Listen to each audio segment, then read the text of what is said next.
สบายดีพี่น้องมื้อนี้สิพาพี่น้องไปยามบ้านคนลาวอีกบ้านหนึ่งพี่น้องเลยไปกินข้าวซุ้มกันนั่งเล่นพี่น้องเลยเบิ่งบรรยากาศพอดีเลิกห้องเรียนเอาพี่น้องเลยสิพาพี่น้องไปยามคนลาวอีกบ้านหลังหนึ่งเด้อเบิ่งอากาศสิเป็นยังไงมื้อนี้พี่น้องเรามาแต่ห้องเรียนแล้วก็สิพาพี่น้องไปย่างเล่นอันนี้ก็เป็นเฮือนเฮาพี่น้องเลยที่อยู่นำกัน5 คนเงินนี่นะพี่น้องแล้วสิพาพี่น้องไปยามคนลาวอีกบ้านหนึ่งมือก่อนเขาก็พาไปรับมือนี้ก็สิไปอีกพี่น้องเพราะว่าเขามาอยู่พี่มันก็บ่ได้ไปลิ้นไปเที่ยวใส่มันก็สุกเศร้าเงาหงอยเลยเขาก็ไปหาหมู่หาคู่แล้วมันก็สิละเลิงสิพาพี่น้องไปย่างพี่น้องตอนคลายแรงอันนี้ก็เป็นเพื่อนเขาพี่น้องที่เขาอยู่ผักเสาอยู่นี่พี่น้องนี่ก็เป็นจากซี่พี่น้องถือว่าอยู่ก็บ่ได้อยู่เฮือนงามเฮือนอย่างดอกพี่น้องอยู่แบบนี้นี่ชีวิตการเป็นอยู่ในรัสเซียพี่น้องพาไปย่างพี่น้องไก่เติบได้เงินมูเอาไปพี่น้องเดี๋ยวสิพาไปเบิ้งคนลาวพี่น้องมือก้อนเราก็พาไปละแต่ก็ไปลิ้นอีกพี่น้องเพราะว่าเขามาอยู่พี่มันกับโบมีบอลลิ้นบอลเที่ยวนะเขาก็บกล้าไปลิ้นไปอย่างไกลพี่น้องเพราะว่าอยู่บ้านเพื่อนเนาะพี่น้องนี่จะสิพาไปย่างลิ้นนำพี่น้องคนลาวอีกบ้านหนึ่ง ที่มาอาศัยน้ำกันเฮียนน้ำกันอยู่นี่พี่น้องเพราะว่าอยู่ที่มันก็แม่นพี่น้องบูหาความสุขบ่ได้ซะอยู่บ้านเพิ่นต่างประเทศนะคือเขาเป็นคนทางอาซีสิมาหาความสุขสนุกสนานอยู่บ้านเพิ่นนี่บ่ได้ดอกพี่น้องมันก็มีตั้งแต่ฮักแพงกันอยู่น้ำกันนี่แหละพี่น้อง ผู้อากาศหนาวเติบได้พี่น้อง4 องศาได้นี่บ่ลบแต่หัก4 องศาพี่น้องเพราะว่ามันอากาศค่ำแล้วมันก็จะหนาวนิดนึงพี่น้องเพราะว่าขั้นตอนสวยก็สิเอาอุ่นๆนิดนึง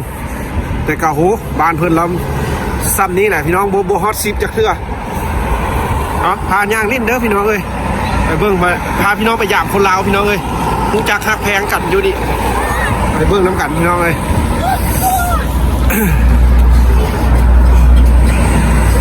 เย็นอากาศหน่อยพี่น้อง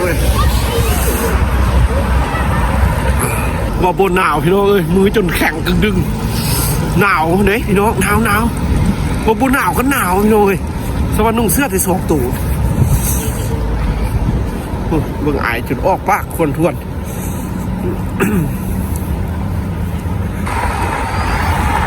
อยู่บ้านเพื่อนพี่น้องความสุขกับมีแต่จากที่หลังพี่น้องย่างไปลิ้นน้ำกันเพราะว่ามันเขาก็บ่ได้มีเวลาหลายพี่น้องมีแต่ยู่น้ำกันอย่างนี้แล้วก็กินยู่อันแซ่บๆแล้วก็เอิ้นกันพี่น้องกระจำนี้เงินเขาก็พอดีจะกินข้าวพี่น้องแต่เขาก็กินน้อยนึงแล้วก็ไปกินน้ำมูยิ่งเพราะว่าส่วนกันแล้วก็กินน้ำกันพี่น้องฮักแพงเอากันอยู่พี่แล้วก็จะค่อยเมื่ออยู่บ้านเขาพี่น้องเนี่ยชีวิตไก่พ่อไก่แม่พี่น้องต่างแดนชีวิตวัยรุ่นเรามาอยู่พี่เมิร์ดพี่น้องสวัสดีเมื่อฮอดบ้านนะเท่าแก่แล้วสิหาลูกหาเมียก็บ่ได้แล้วพี่น้องใครสิมามักมาหักในบ้านนี้ชีวิตอยู่พี่นะ มาอายุ5 ปีพี่น้องมาแต่อายุ25ตอนนี้ก็จน30 ปีแล้วได้พี่น้องอายุกัน ยังบ่มีคู่มีคิงยังใช้ชีวิตโดดเดี่ยว จากสิเมื่อบ้านสิได้คู่บ่นี่นะที่มีคู่มีคิงบ่นี่พี่น้องโอ้อากาศก็เย็น เย็นเบิ้งไฮวิวบอลเขาย่างไปพี่น้องนี่ก็เป็นเส้นทางที่เขาย่างพี่น้องเขาบ้านเทินกันย่างคือกันนี่เป็นบรรยากาศเส้นทางยามแรงอย่าไปฮอดเฮือนนั้นก็กระชิท้ายเบิ้งพี่น้องว่าเป็นจังไหนเนาะแต่ละคนอยู่หันที่กินข้าวกันอย่างมื้อนี้กระชิท้ายเบิ้งเด้อพี่น้องติดตามย่างก่อนพี่น้องเย็นมือเลยจับโทรศัพท์ดุนก็ได้ บ้านเหินกะคักอยู่พี่น้องเมืองจะนึ่งกะคักเพราะว่าคักแบบว่าอยู่ไผอยู่มันสะดวกสบายแบบโบฟดโบนั้นกันอยู่ของไผของมันพี่น้องบ่ได้ซุ่มแซวเฮฮากันคือบ้านเขาเพิ่นกับไปเพราะไปให้ไปมันจังซี่แหละพี่น้องเลิกเวียกเลิกงานเอาย่างก่อนพี่น้องย่างรัดพี่น้องจังฮอดไหว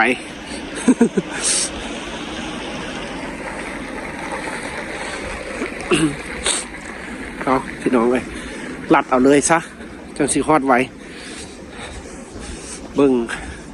บรรยากาศแบบเข้ามาในบ้านเพิ่นแน่พี่น้องเลยแบบมุมมืดๆสิเป็นจังได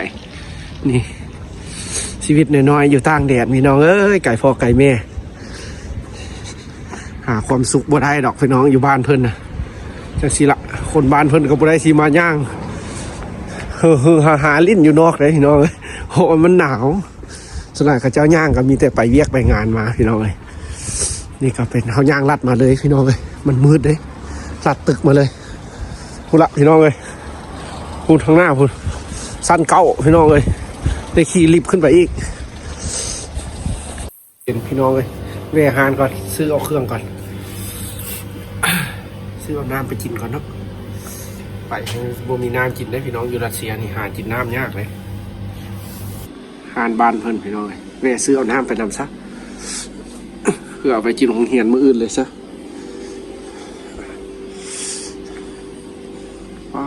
อาหารของคนรัสเซียจังได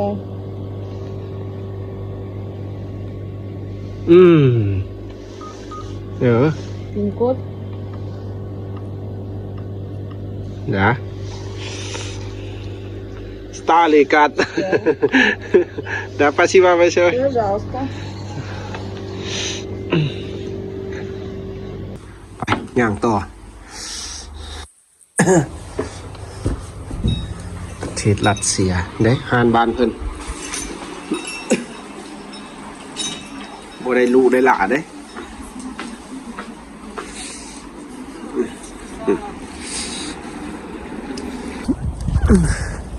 สั้นเก้าพี่น้องเอ้ย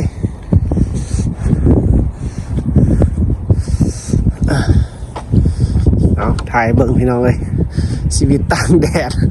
อยู่บ้านเฮิรนนะพี่น้องเอ้ยซ้ำนี่แหละความสุขไปเล่นน้ำมูน้ำคู่กับโอเคพี่น้องเอ้ยพอได้ลมได้เว้ากันแล้วก็ม่วนซื่น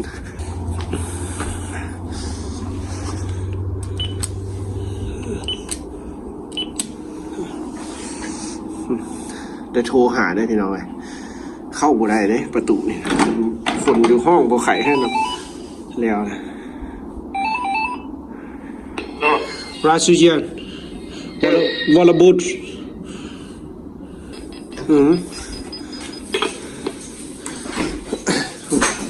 สั้น 4 สั้นเราจะเข้าไปห้องเลยบ้านเถอะพี่น้องเลยเอาถ่ายเข้าไปในให้เบิ่งเลยเห็นจากไหนอยู่ในรัสเซีย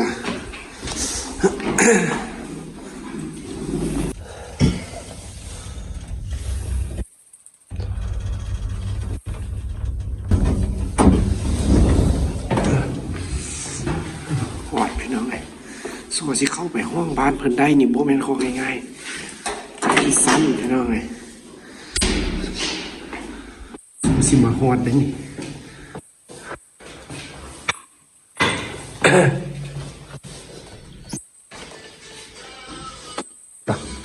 บ้านเพิ่น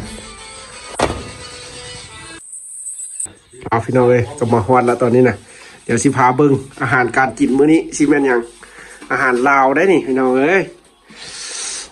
เบิ่งคุณนะเงินครัวนะพี่น้องเอ้ย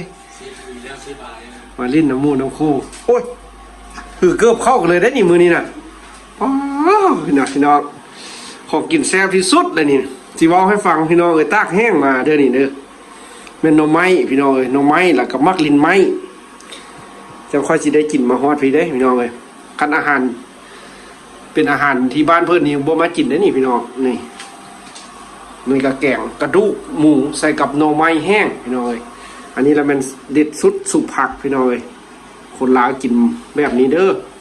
สุปผักใส่มักลิ้นไม้แล้วก็มีหอมมันคือเป็นแต่หอมบัวพี่น้องนี่นะเพราะว่าหอมลาบมันบ่มีดอกหุ้ยนี่ก็ได้พี่น้องเลย7-8 คนพี่น้องนี่ณชีวิตการเป็นอยู่พี่น้องเลยพี่น้องคนลาวอีกบ้านนึงเขากลับมาถ่ายเป็น2 คลิปแล้วพี่น้องเลยเพราะว่ากับย่านบ่มีคลิปให้พี่น้องเบิ่งทางบ้านอันนี้กับจากตึกชั้นเก่าพี่ได้พี่น้องเลยนี่หอมที่ซื้อมาบ่ได้ใส่ตู้เย็นดอกพี่น้องเอาวางไว้หม้อแว่นนี่ก็จนมาดความมันเย็นนะพี่น้องเลยนี่ก็เป็นชีวิตการเป็นอยู่เอาอยู่นี่มา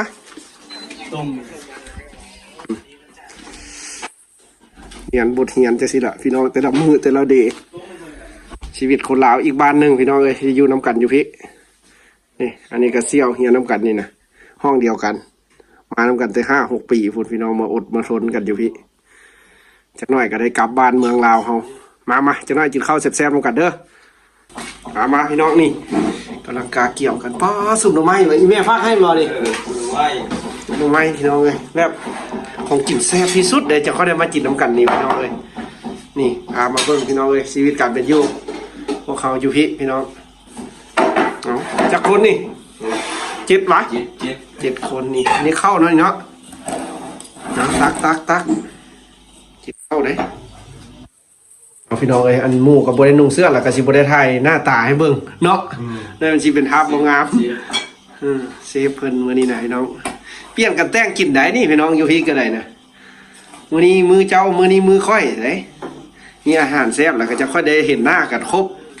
นี่มาเด้อแซ่บๆแจ่วเด้มีแจ่วอยู่นี่แจ่วลายเนาะถ้วยเขากินคลุ้มคล่อมเลยเอาแซ่บๆโอ้จะถ้วยเนาะ2